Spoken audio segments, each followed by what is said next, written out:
Olá, sejam todos muito bem-vindos ao universo da história do direito. Eu sou o professor André Santos e terei o enorme prazer de guiá-los por meio de um conjunto de civilizações da Antiguidade Oriental.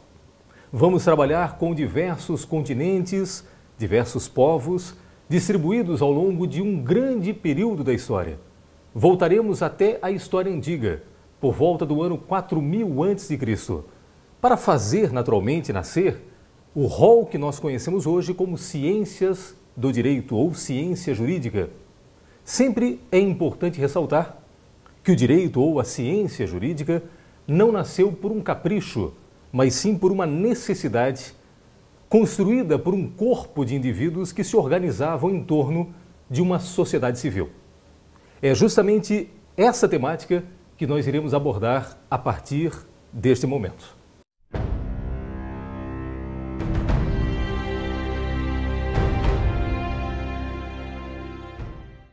Começamos então a nossa viagem no tempo histórico e no espaço geográfico de volta à Antiguidade Oriental. Estamos agora construindo um cenário da Idade Antiga, localizando-se nesse momento na região conhecida como Medo-Oriente ou Oriente Médio. Para que vocês tenham uma referência geográfica contemporânea, essa região hoje é conhecida naturalmente pela região do Irã, pela região do Iraque, da Arábia Saudita. O Oriente Médio ou Medo-Oriente, como era conhecido no passado, é a região que nós conhecemos popularmente como Mesopotâmia.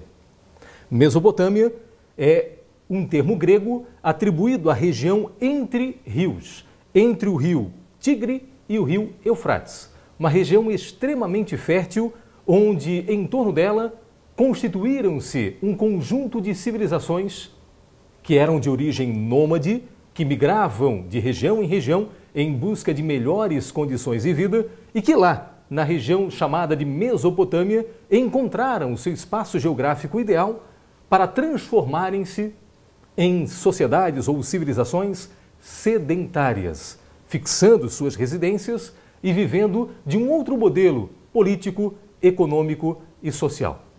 Para entendermos melhor esse universo, precisamos naturalmente conhecer a geografia dessa região. No mapa a seguir, vocês podem observar, então, a construção dessa região que nós conhecemos como Mesopotâmia, a construção dessa região que nós conhecemos como Crescente Fértil. Esse foi um apelido destinado a essa região justamente por ser uma região extremamente fértil. Ela apresentava dois rios, o rio Tigre e o rio Eufrates, que em tempos inundavam-se, enchiam seus leitos e inundavam a margem esquerda e a margem direita, tanto do rio Tigre quanto do rio Eufrates, deixando a terra, no entorno desses rios, extremamente fértil para duas práticas econômicas muito eficazes naquele momento da história: a agricultura e a pecuária. Em torno desta região extremamente fértil, fixaram-se 5 povos por volta do ano 4000 a.C. São eles, em ordem de chegada na região, sumérios, acádios, assírios, babilônicos, caldeus ou novos babilônicos, neobabilônicos.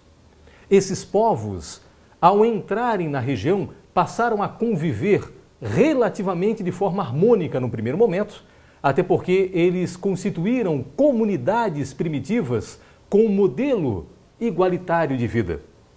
Essas comunidades primitivas, elas se instituíram em torno da figura de um líder, da figura de um gestor, de um responsável político que ordenasse a vida em torno daquelas comunidades. Esse líder, esse gestor, se constitui, enquanto líder, numa forma natural de liderança. É o que nós vamos ver a partir deste momento.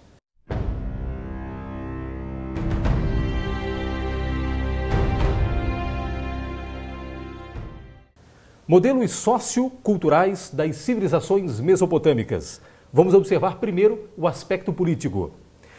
Essa lâmina a seguir, ela constitui o aspecto político das 5 civilizações que eu me referi nas lâminas anteriores.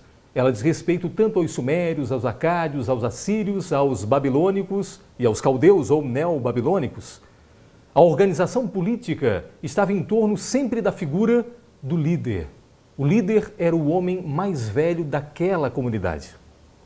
E como eu falei anteriormente, ele não se colocou no poder de forma artificial. Ele não usurpou o poder. Ele não assumiu o poder por meio da violência, da força. Pelo contrário, ele se colocou no poder de forma natural. Ele fora reconhecido dentre os seus pares comunitários como o homem mais capaz, mais maduro, mais experiente para conduzir a vida naquela comunidade. Justamente por ele ser o ancião, o mais velho, o mais vivido. E aí, naturalmente, nasce um modelo de governo inspirado num princípio político que nós chamamos, na história do direito, como princípio da autoridade, estabelecido por meio do patriarcado e da primogenitura. Duas palavras-chave que nós precisamos desenvolver, trabalhar para melhor esclarecer. Primeiro, patriarcado. Patriarcado vem da figura grega do patriarca. Patriarca simboliza o pater, o pai, justamente porque o líder daquela comunidade se comportava como o pai de uma grande família, o pater familias, como diria a civilização grega anos posteriores. É o pai de uma grande comunidade. O líder se comporta como responsável pelo bem-estar de toda a coletividade que se organiza em torno dele. Porque é em torno dele que nasce a comunidade. Vejam bem, o patriarcado é a figura da liderança que serve a comunidade, que não coloca a comunidade a seu serviço, mas ele se comporta a serviço da comunidade. Não é à toa que ele não tem nenhum interesse do ponto de vista íntimo e pessoal. Ele já é um homem vivido, experiente, maduro, ele já alcançou um status social pela sua sabedoria, pela sua experiência, e agora ele devolve, ele se doa à comunidade em torno, na verdade, do bem-estar coletivo. E o patriarcado só tem sentido porque os pares o reconhecem como mais sábio, como mais vivido, como mais experiente. E os pares se subordinam naturalmente à sua autoridade. Vejam bem, o princípio político é natural, porque ele se inspira na autoridade, não no poder. O poder constitui um outro princípio político que é inspirado na usurpação, que é inspirado na conquista, na força.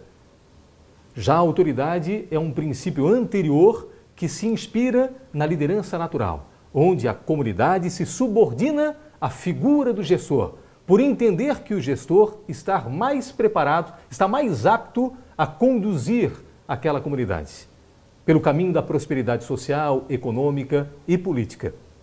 A primogenitura, que é a segunda palavra-chave desse princípio político da autoridade pelo patriarcado e pela primogenitura, a palavra-chave primogenitura inspira-se na sucessão deste governo.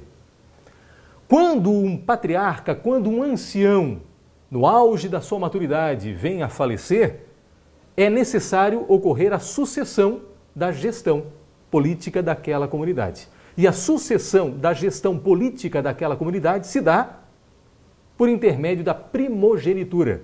Ou seja, o descendente direto do patriarca, o descendente direto do líder, do ancião, ao nascer, ele já é conduzido, ele já é, na verdade, educado, ele já é, na verdade, preparado desde o seu nascimento para um dia suceder o gestor da comunidade. Então, naturalmente, não é qualquer filho, não é qualquer descendente do patriarca que será o herdeiro direto do princípio de gestão política daquela comunidade, mas sim o primeiro filho a ser concebido, o primeiro descendente direto do sexo masculino, porque a sociedade naquele momento era machista e patriarcal. Por isso, a primogenitura é a sucessão da gestão para o filho mais velho, o primeiro a ser gerado, a ser concebido. Isso justifica o princípio político da autoridade pelo patriarcado e pela primogenitura. E o comportamento do gestor, volto a dizer, é estar a serviço da comunidade. Ele é o centro, ele é a base que sustenta o bem-estar coletivo. Então, quando nós materializamos a comunidade em forma de um símbolo, a simbologia que melhor retrata uma comunidade primitiva igualitária, aquela onde os sumérios, acádios, onde os assírios, babilônicos, caldeus e neobabilônicos constituíram, a simbologia que melhor materializa esse modelo é justamente a circunferência. Vejam só, a circunferência nasce em torno de um ponto central. Esse ponto central justamente é o patriarca. Ele é o líder que sustenta a comunidade. A comunidade nasce em torno dele. Ele conduz o bem-estar da coletividade. Então, não há melhor simbologia do que a circunferência. Se formos materializar em forma de uma mesa circular, vejam que o pé central, a base que sustenta a mesa, também pode ser retratada, pode ser também constituída como patriarca de uma comunidade. Aquela base central, aquele pé central que sustenta o tampo em forma de circunferência, dá o equilíbrio, dá a harmonia de manutenção daquele modelo. E permite que todos os pares se aproximem do líder de forma justaposta. Não há, na verdade, nenhuma segregação, não há, na verdade, nenhuma distribuição desigual. A proximidade de todos os pares em torno do líder é idêntica. Por isso, a circunferência melhor simboliza o aspecto político daquelas comunidades primitivas igualitárias.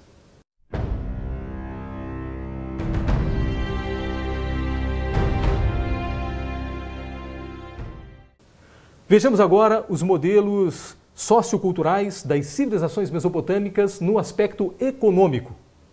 A sedentarização das comunidades, quando elas deixaram de ser nômades, quando deixaram de migrar de uma região a outra em busca de melhores condições de vida, quando elas adotaram um comportamento sedentário, quando elas fixaram suas residências às margens do rio Tigre ou do rio Eufrates, elas adotaram também um comportamento econômico diferente do comportamento anterior.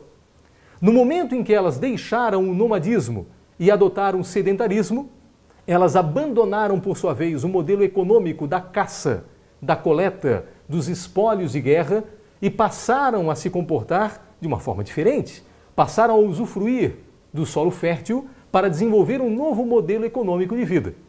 A vida comunitária dentro agora de uma região geográfica fixa, dentro de um comportamento sedentário, dá origem a duas atividades econômicas extremamente eficazes naquele período histórico. A atividade agropastoril, a agricultura e a criação de animais, a pecuária. Então a organização permanece comunitária e a estrutura econômica está inspirada na atividade agropastoril. Há uma harmonia, há um certo equilíbrio, naturalmente, entre a população que reside nesta comunidade e a produção econômica que é realizada nesta comunidade. Enquanto, naturalmente, o corpo social se mantiver equilibrado, vocês não necessitarão de um ordenamento jurídico para manter a ordem social naquela comunidade. Vejam bem que a norma, a lei, a legislação, a codificação de leis como nós conhecemos nos dias atuais, nesse contexto histórico não se fazia necessário. Nesse modelo de sociedade ainda vocês têm o princípio da igualdade, que é sempre gerenciada pelo patriarcado, que é sempre gerenciada pela figura do ancião, do líder. O ancião organiza a comunidade em torno deste aspecto social. Vejamos na próxima lâmina então. Aspecto social, a organização da comunidade se dá em torno da atividade coletiva de produção. Ou seja, todos trabalham para o bem-estar de todos. Todos os pares seguem a orientação do gestor. Todos os pares daquela comunidade desenvolvem uma atividade produtiva que é gerenciada, que é coordenada pelo seu gestor, pelo seu patriarca. Todos os pares se envolvem, cada qual à sua maneira, no processo produtivo. Não há divisão de classes sociais. As pessoas se comportam em torno de uma mesma liderança, produzindo, cada qual a seu tempo, cada qual de acordo com a sua característica de produção, cada qual numa função específica social, desenvolve a produção econômica. E toda essa produção, ela é distribuída igualitariamente pelo gestor, pelo patriarca, no momento que nós chamamos de divisão da produção, no momento que nós chamamos de distribuição da produção. Há um período de produção e há um período de distribuição da produção. Todos os pares que participam do processo produtivo recebem o seu quinhão, recebem a sua parcela de produção de forma igualitária. Cada qual, a ele é garantida a sua parcela de produção econômica. Então, vocês não ainda conhecem, nesse contexto, o conceito de estratificação social, o conceito de divisão de classes. Voltamos, então, a insistir que o símbolo que melhor materializa o modelo dessas comunidades, tanto do ponto de vista econômico, político e também social, ainda é a circunferência. A circunferência é o símbolo da igualdade.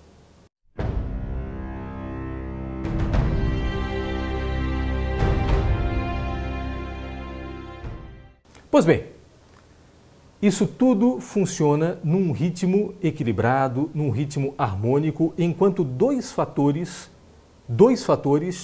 combinarem, dois fatores interagirem de forma harmônica. O primeiro fator é o volume da produção econômica, com o volume da população comunitária.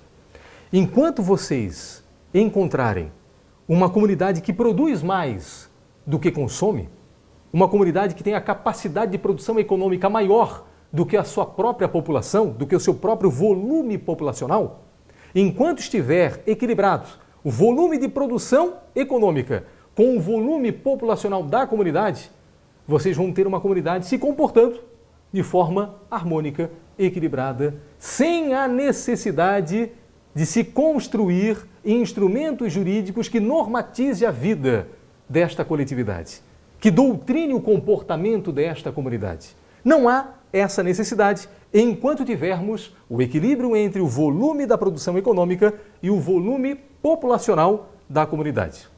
E é justamente esse equilíbrio, o equilíbrio entre esses dois fatores, que se constitui a eficácia do governo estabelecido pelo princípio da autoridade política do gestor da comunidade, centralizado na figura do ancião. Espero que vocês tenham obtido, através dessa web-aula, maiores conhecimentos para compreenderem o universo da história do direito. Um abraço a todos e até o próximo encontro.